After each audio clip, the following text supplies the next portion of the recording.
You ever have one of those days where, deep down, the universe is just daring you to fold? I mean, the kind of day that shows up all shiny and smug, like, hey, let's see what you're made of. Well, for me, that day rolled up in a gleaming black Mustang GT with military tags and enough attitude to fill a hangar, right as I was elbow deep in a Dodge transmission, swearing under my breath about frozen bolts.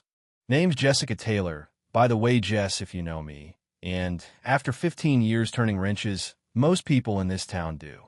I run Taylor's Automotive just outside Fort Campbell, Kentucky, nothing fancy, but all heart, built from the ground up after my stint in the Army.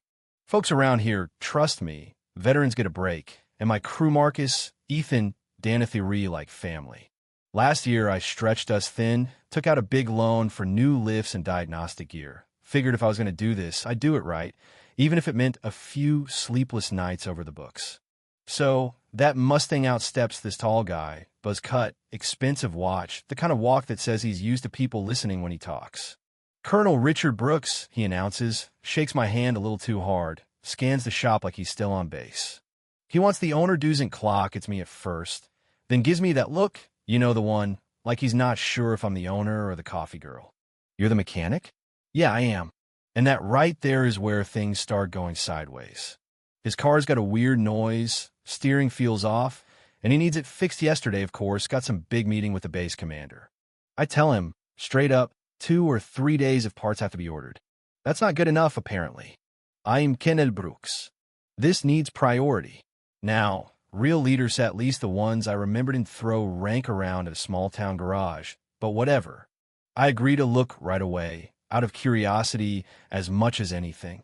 While I'm poking around under the hood, he's pacing, making calls, heavy sighs every couple minutes, so I don't forget he's busy and important. Turns out the power steering pump's shot. Front suspension's a mess, nothing you want to rush. Not unless you want the front end in a ditch. I break the news, tell him I need a couple days, can't cut corners. His face clouds over. You don't understand who I am, he says, like it's a magic password.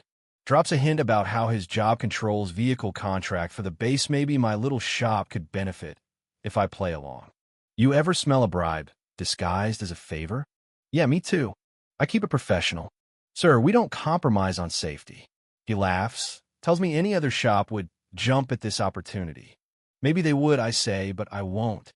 He storms out, but not before telling Marcus.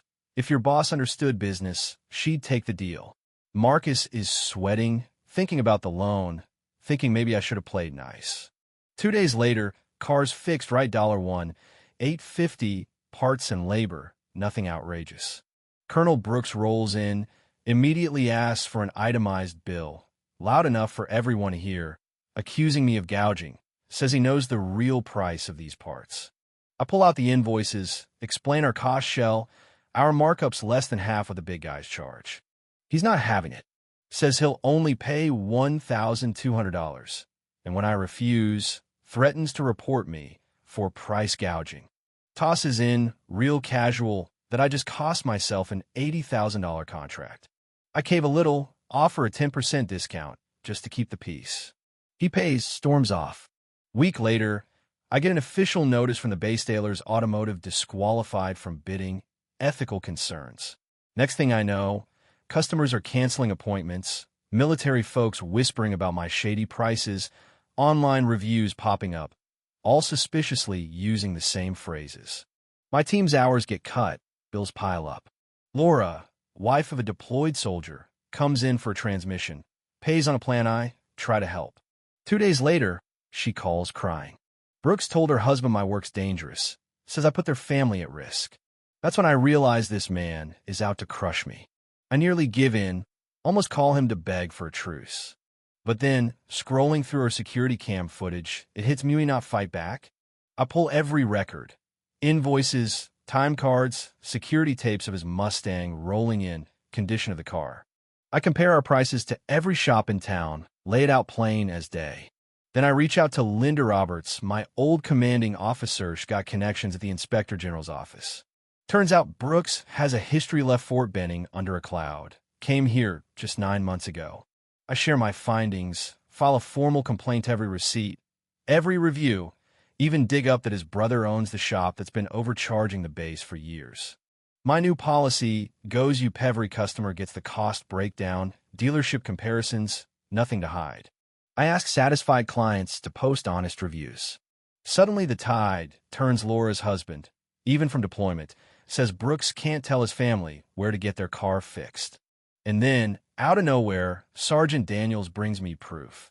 The last contractor Brooks' brother's company was fleecing the base for double what I quoted. I package it all up, send it off to the IG. Within a month, I'm summoned to the base. Sitting across from General Hayes and a team of investigators, with Brooks glaring daggers from the other end of the table, I lay it all out. The general's got receipts, contract fraud, retaliation, a pattern of abuse, even that old incident from Fort Benning.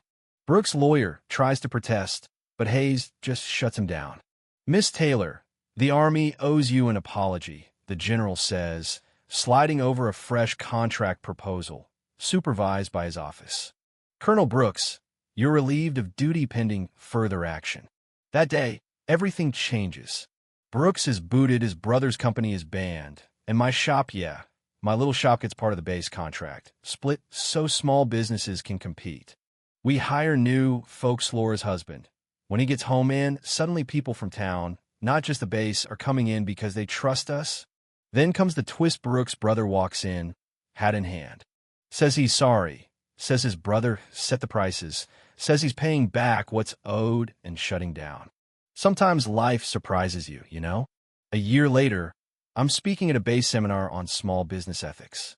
The general introduces me, says the new Integrity Center on base owes its name, in part, to this little showdown. I hear Brooks is in Florida now, selling real estate badly. Poetic, right? So if you're ever tempted to take a shortcut for the sake of an opportunity, think twice. Standing your ground can be good business. Would I do it again, knowing the hell it put me through? Honestly, I sleep at night. And for anyone watching this, tell me, have you ever had a fight for what was right, even when it cost you? Where do you draw the line between taking care of business and taking care of your soul? Drop your stories below. Let's get a real conversation going. Because in the end, what really matters is the kind of story you get to tell about yourself when the dust settles.